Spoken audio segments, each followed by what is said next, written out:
Je m'appelle Thomas Messias, je suis un homme blanc, cisgenre, hétérosexuel, et j'ai envie de vous expliquer pourquoi je porte du vernis à ongles. Vous écoutez Mansplaining épisode 113, je suis un homme, je porte du vernis à ongles, et alors ? Attention, accrochez-vous, je m'apprête à vous faire une révélation qui va vous décoiffer. Si je porte du vernis à ongles depuis de nombreuses années, c'est parce que j'aime beaucoup porter du vernis à ongles. J'aime sortir mes petits flacons et me poser dans mon canapé. J'aime aussi me faire poser du semi-permanent en institut. Voilà, fin de l'explication. Et c'est tout, un point c'est tout, point final. Allez, je vais quand même entrer un peu dans les détails parce que c'est quelque chose dont on me parle souvent avec curiosité. Cela fait environ 7 ans que je porte régulièrement du vernis à ongles et environ 2 ans que j'en mets absolument tout le temps. Un jour de 2016, j'ai emprunté un flacon de vernis à la mère de mes enfants et j'en ai juste mis comme ça pour voir. Bien évidemment, j'ai débordé dans tous les sens et j'ai fait de gros pâtés, si bien que le résultat ressemblait à ce qu'aurait obtenu un enfant de 5 ans qui aurait piqué du vernis à ongles dans la salle de bain familiale. Mais j'étais content quand même, parce que j'avais pris quelques dizaines de minutes pour m'occuper de moi, ce qui n'arrive pas très souvent. Et parce que, bien que très imparfait, le résultat me plaisait. Je me souviens que ce week-end-là, dès que je sortais dans la rue, je m'arrangeais pour cacher mes mains à l'intérieur de mes poches, parce que j'avais hyper peur que quelqu'un se rende compte que je portais du vernis. Non mais imaginez un peu, moi, un père de famille respectable, un fonctionnaire de l'éducation nationale, porter du vernis à ongles ? Mais qu'est-ce qu'on allait penser de moi ? C'est terrible, la peur du regard des autres. C'est quelque chose que je subis très peu, car en tant qu'homme blanc cis hétéro, on me fiche plutôt la paix là-dessus. Les gens ne passent pas leur temps à me reluquer, ni à me regarder avec méfiance. Mais juste parce que j'avais les ongles peinturlurés, j'ai alors eu envie de raser les murs. Il m'a fallu du temps pour me détendre. J'ai mis des mois avant d'arriver à déambuler dans l'espace public sans me sentir mal à l'aise, et même des années avant de pouvoir retourner au boulot le lundi matin sans être passé au préalable par la case dissolvant. Il m'a fallu un certain temps avant de réaliser que globalement, les gens s'en foutent, que le simple fait de porter du vernis n'allait pas me valoir d'être insulté à tous les coins de rue, et que ça n'irait pas plus loin que quelques regards surpris. Pourtant, dans ma tête, quelque chose me disait que ce que j'étais en train de faire était tout de même un peu politique. Au fond, ce n'est pas tout à fait faux, et j'y reviendrai, mais je crois tout de même qu'à l'époque, en cette lointaine année 2016, j'étais un peu à côté de la plaque.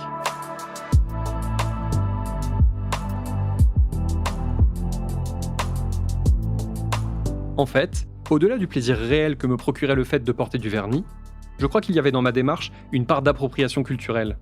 Je m'explique. En tant que mec blanc cisgenre hétéro et de classe moyenne, on peut difficilement faire plus privilégié que moi, sauf peut-être Bernard Arnault et quelques autres.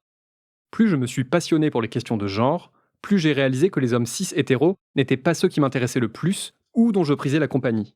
Alors, plus ou moins consciemment, le mois de 2016 s'est dit que ce serait quand même vachement chouette d'appartenir à une autre catégorie.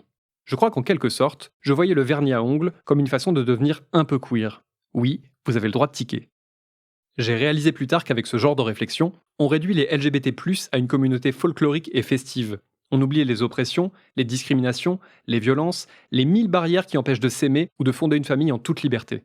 On se place au même niveau que ceux qui pensent qu'il faudrait une hétéro-pride parce qu'ils n'ont pas compris que la marche des fiertés n'est pas juste une grande fête colorée.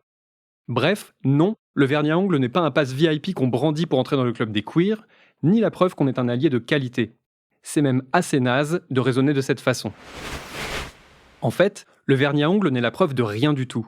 Je voudrais citer un post Instagram du compte Nos Alliés les Hommes, qui explique que les hommes cisgenres qui portent du vernis sont rapidement assimilés à, je cite, « des mecs bien, qui se remettent en question, qui font un travail de déconstruction, etc. » Je cite toujours, sauf que ce n'est pas parce qu'un gars cis porte du vernis qu'il est mieux que les autres, déconstruit, safe, bienveillant. Fin de la citation. Bah oui. Le loup sortit de la boulangerie avec un sac de farine sous le bras. Si porter du vernis était une condition nécessaire et suffisante pour être l'allié féministe idéal, bah ça se saurait.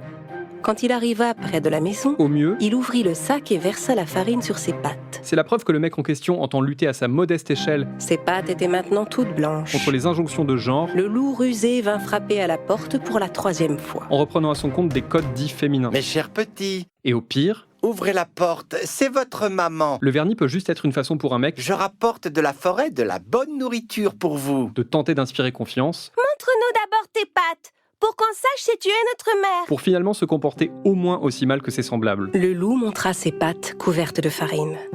Voyant les pattes toutes blanches, les chevreaux pensèrent que c'était leur mère et ouvrirent la porte. Un peu comme dans la fable du loup Et que virent-ils alors ? et des 7 chevreaux.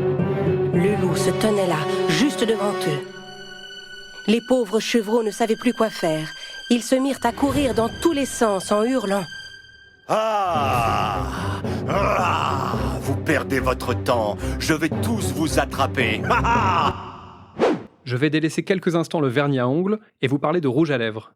À partir de 2013, chaque année aux alentours du 8 mars, on a vu apparaître dans les médias une campagne intitulée « Mettez du rouge », dans laquelle des célébrités arboraient du lipstick rouge pour montrer leur engagement en faveur des droits des femmes. Une campagne très malaisante et clairement pas l'idée du siècle. En 2016, on a même vu des députés poser dans le cadre de cette campagne. Parmi eux, un certain Denis Baupin, alors élu du groupe Europe Écologie Les Verts de la 10e circonscription de Paris. 2 mois plus tard, le 9 mai, France Inter et Mediapart publiaient les témoignages de 8 élus et collaboratrices du parti écolo. Elles déclaraient avoir été victimes de harcèlement sexuel et ou d'agression sexuelle de la part de Denis Baupin entre 1998 et 2014. S'y ajouteront des témoignages ultérieurs et des plaintes en justice, finalement classées sans suite pour prescription. Bonsoir, Cécile Dufaux. Vous avez été secrétaire national des Verts et d'Europe Écologie Les Verts de 2006 à 2012. Que saviez-vous sur le cas Denis Baupin ? Je savais ce qui se disait par certains indirectement.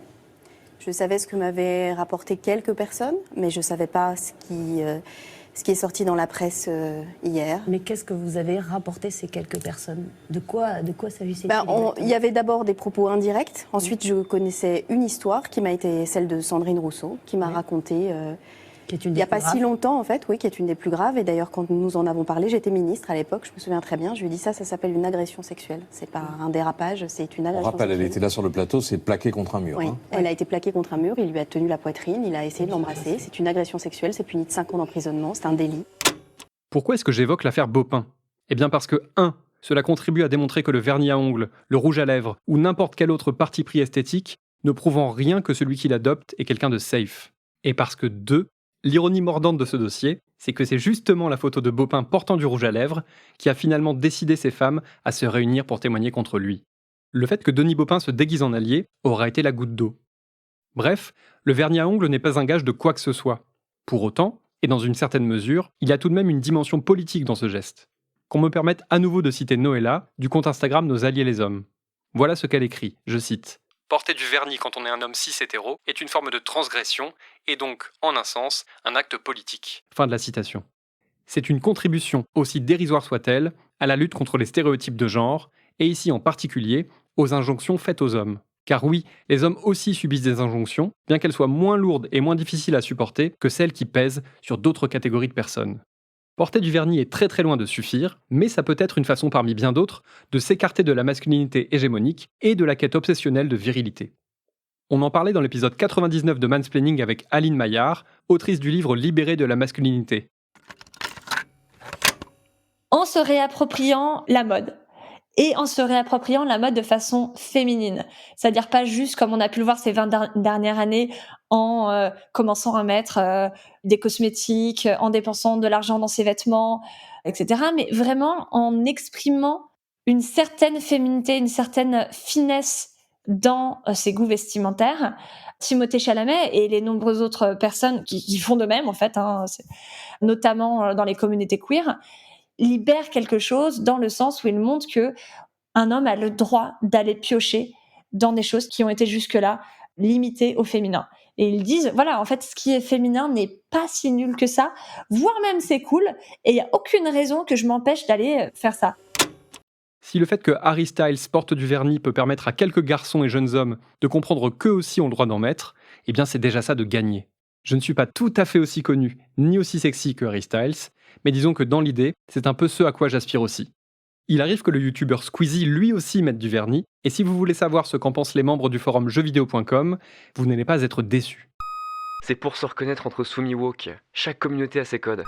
Le vernis, c'est fait pour nous exciter quand c'est une femme qui en porte. Voir un homme en porter me répugne. Je suis de Nice, personne ne fait ça, hein. Ça doit être localisé à Paris. Ça me débexe de voir des hommes en mettre. Rien à faire de votre wokisme et inclusion. Vernis égale femme, c'est beau que sur une femme, ça n'a rien de naturel chez l'homme. Pareil, voir une femme avec un beau vernis, ça me fait bander, perso. Donc je comprends pas c'est quoi le projet des mecs qui en mettent. Ils se croient sexy avec ces FDP ? Vernis sur les mains, mais incapable de changer une roue de bagnole. Sélection naturelle. Au passage, vous remarquerez que quand ce sont des rockers qui portent du vernis, a fortiori de couleur noire, eh bien ça ne choque absolument personne, à part peut-être ma grand-mère. J'aimerais m'éloigner du simple sujet du vernis et parler plus largement du fait de prendre soin de soi. C'est aux femmes que la société demande d'être présentables, désirables, fraîches et épilées en permanence. Cela représente une débauche de temps, d'énergie et d'argent tout à fait considérable, et c'est ce que raconte la journaliste Lucille Quillet dans son livre datant de 2021, intitulé « Le prix à payer, ce que le couple hétéro coûte aux femmes ». Les hommes, eux, ont beaucoup moins d'efforts à faire. Dans son livre, Lucille Quillet parle de son compagnon, dont le seul achat de self-care est un bain de bouche, tandis qu'elle dépense des centaines, voire des milliers d'euros pour prendre soin d'elle. Une expression en partie impropre, puisque par exemple, le moment de l'épilation est rarement synonyme de bien-être et de volupté. Prendre soin de soi, c'est primordial, prendre soin des autres aussi.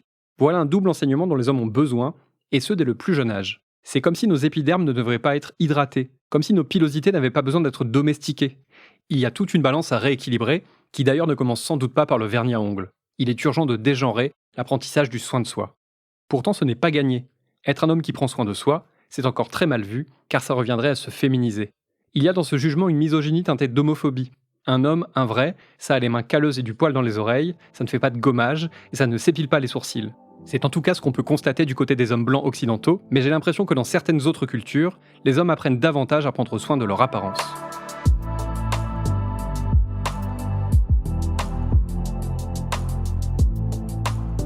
Il y a aussi certaines catégories d'hommes qui ont apparemment le droit de faire attention à leur apparence, mais à condition de respecter certains codes. Il faut aller chez le barbier et porter des costards sur mesure ou ayant l'air sur mesure.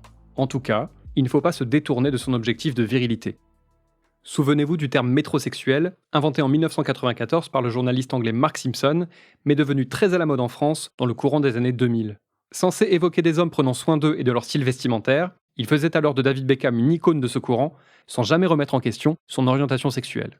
En fait, si le terme métrosexuel a été employé pendant quelques années avant de disparaître peu à peu, c'est parce que les marques de cosmétiques et les magazines masculins ont eu besoin de trouver un argument marketing permettant d'expliquer aux hommes que oui, être hétéroviril et mettre de la crème de jour, c'est compatible, et que non, prendre soin de sa peau ne va ni les féminiser, ni les déshétérosexualiser, puisqu'apparemment, c'est très important qu'on nous rassure en permanence là-dessus. En résumé, on a créé le terme métrosexuel pour rassurer les hommes qui prennent soin d'eux sur le fait qu'ils ne sont pas homosexuels. D'ailleurs, selon une étude ReportLinker, le taux de croissance des soins marketés pour hommes est estimé à 8,5% entre 2020 et 2026. Et d'une manière générale, le marché mondial des cosmétiques pour hommes représente des dizaines de milliards de dollars. Il y a donc tout un marché à investir pour les marques. Il y a quelques années, le vernis pour hommes a aussi été utilisé comme un outil de sensibilisation pour lutter contre les violences faites aux enfants. Extrait d'une vidéo du youtubeur Lama Fâché.